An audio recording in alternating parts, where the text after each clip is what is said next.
You know that cat video you just scrolled past? The one with the cat batting at a string or falling asleep in a sunbeam?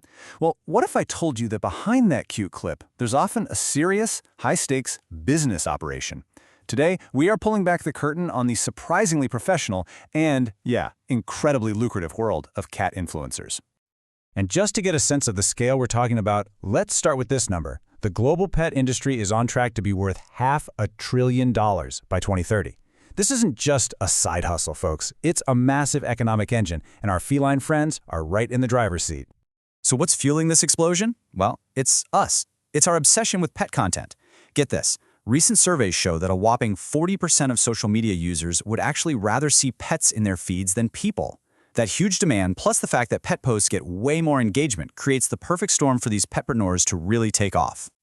And how big can it get for just one cat? Well, meet Nala Cat. With 4.5 million followers on Instagram, she literally holds a Guinness World Record. This is not just some cute pet account. We're talking about a global media brand that lands major deals with companies like Purrrfuence. Okay, so that first piece of the puzzle is the sheer size of this pet economy. Here's how we're going to break down the rest of it. First, we're going to dive into what we're calling the business of being cat. Then we'll look at the platforms connecting cats and brands in a showdown, scale versus service. After that, we'll peek into the future with the future is Purrfluence. And finally, we'll wrap it all up with your strategic takeaway. Let's get into it.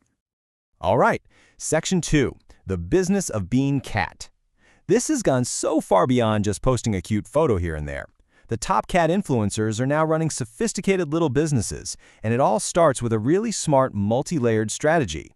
You can't just be on one platform. Success means having a specific game plan for each one. Think of it like this. Instagram is your visual home base. It's for building that perfect aesthetic and telling your brand's story. TikTok, that's your engine for going viral, for getting in front of millions of new eyeballs with short, catchy clips. And then there's YouTube. That's where you build deep, lasting trust with longer videos. Think product reviews or day-in-the-life vlogs. And that whole multi-platform strategy, it feeds directly into how they make their money. It's not just one thing. Yeah, brand partnerships are usually the biggest slice of the pie, but the really smart creators diversify. They've got affiliate marketing bringing in passive income, and then there's this rapidly growing area called user-generated content, or UGC. That's where brands are paying for the content itself, not just for access to the cat's audience. But what makes all of this work, what makes cat marketing so incredibly powerful, is something we're calling the authenticity imperative. Here's the deal. A human influencer can smile and tell you they love a product, even if they don't. But you absolutely cannot fake a cat's reaction. Their genuine interest, or their total utter disdain, is seen by the audience as the most honest review you can possibly get. It's incorruptible. Jane Peh, who co-founded the platform Pawjourr, nails it with this quote. She points out that a fussy cat will just walk away.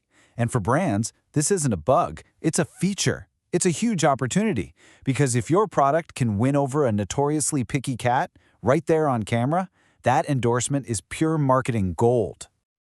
Now, this whole dynamic has created an entire industry of platforms built to connect these discerning felines with the brands who need their stamp of approval. But they're not all the same. In fact, they mostly fall into two camps, two completely different strategies, platforms built for scale and platforms built for service.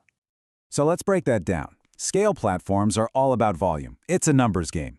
They want thousands of users, they offer easy-to-use tools, and it works like a giant marketplace. On the flip side, service platforms are all about value.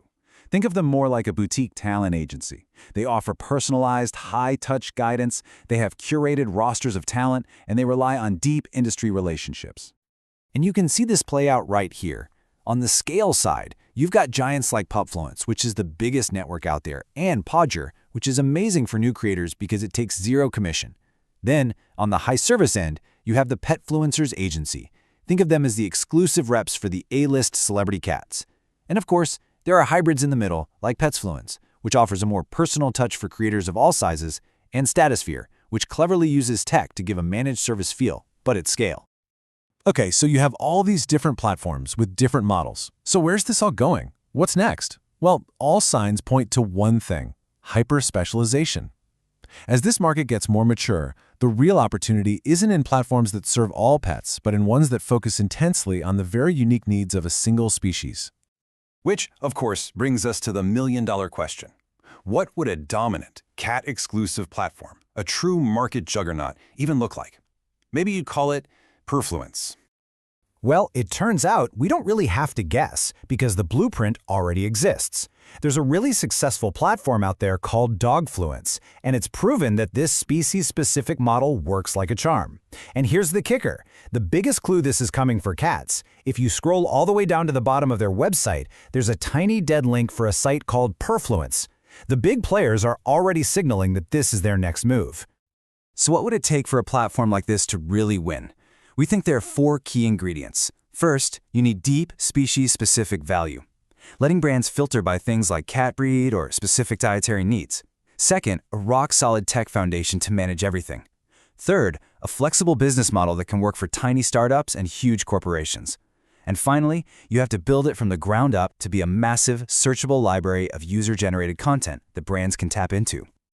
Heal. Okay, we've covered the market, the business models, the platforms, and the future. So let's bring it all home. In our final section, we're going to give some practical, actionable advice for both the brands and the creators who want to win in this space. All right, if you're a brand, your choice really depends on your goal. If you need a ton of content fast and efficiently, Statusphere is probably your best bet. If you want a top-tier, premium partnership with a superstar cat, you need to go to a high-end agency like Petfluencer's agency. And if you need something more flexible and tailored, a boutique option like Petsfluence is perfect.